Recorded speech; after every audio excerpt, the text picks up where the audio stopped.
प्रश्न क्रमांक 41. महात्मा फुले यांना कोणत्या नावाने ओळखले जाते?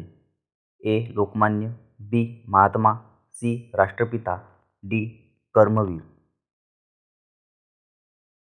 उत्तर आहे बी. महात्मा. प्रश्न क्रमांक 42. महात्मा फुले यांनी कोणत्या समाजातील लोकांचा मानसिक गुलामगिरीतून उद्धार करण्याचा प्रयत्न केला? ए. दलित व मागासवर्गीय, बी.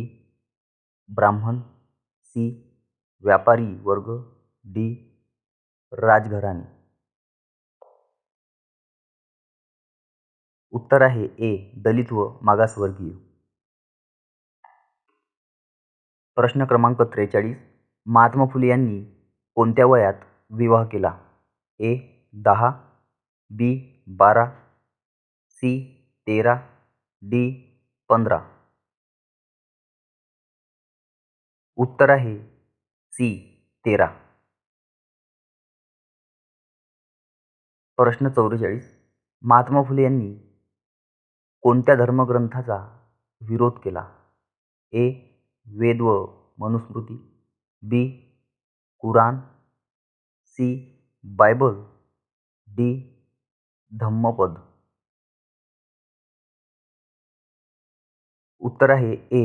वेद व मनुस्मृती. प्रश्न क्रमांक 45. महात्मा फुले यांचे शिक्षण कोठे झाले? ए.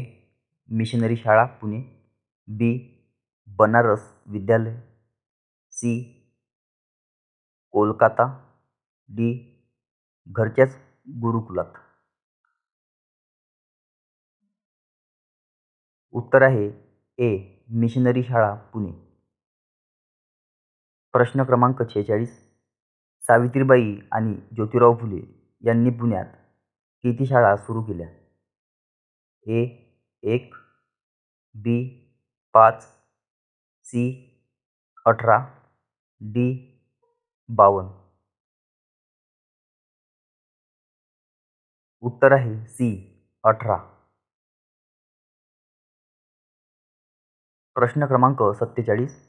महात्मा फुले यांना कोणत्या प्रकारचे शिक्षण मिळाले? ए. केवळ धार्मिक शिक्षण, बी.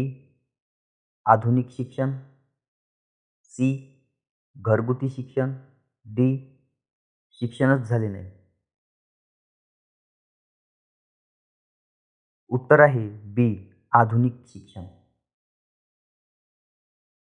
प्रश्न क्रमांक 48. महात्मा फुले यांनी विधवांना कोणत्या गोष्टीतून मुक्त केले? ए. सतीप्रथा, बी. पुनर्विवाहाला बंदी, सी. शिक्षण न मिळणे, डी. वरील सर्व. उत्तर आहे डी. वरील सर्व. प्रश्न क्रमांक 49.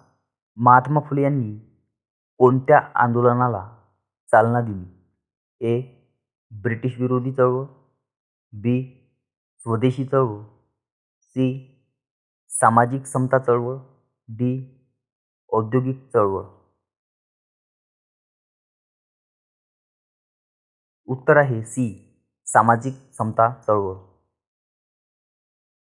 प्रश्न क्रमांक 50. महात्मा फुले यांनी आपल्या कार्याचा केंद्रबिंदू कोणाला मानले? ए. स्त्रिया आणि शूद्र, बी. राजे, सी. व्यापारी वर्ग, डी. ब्रिटिश अधिकारी. उत्तर आहे ए. स्त्रिया आणि शूद्र.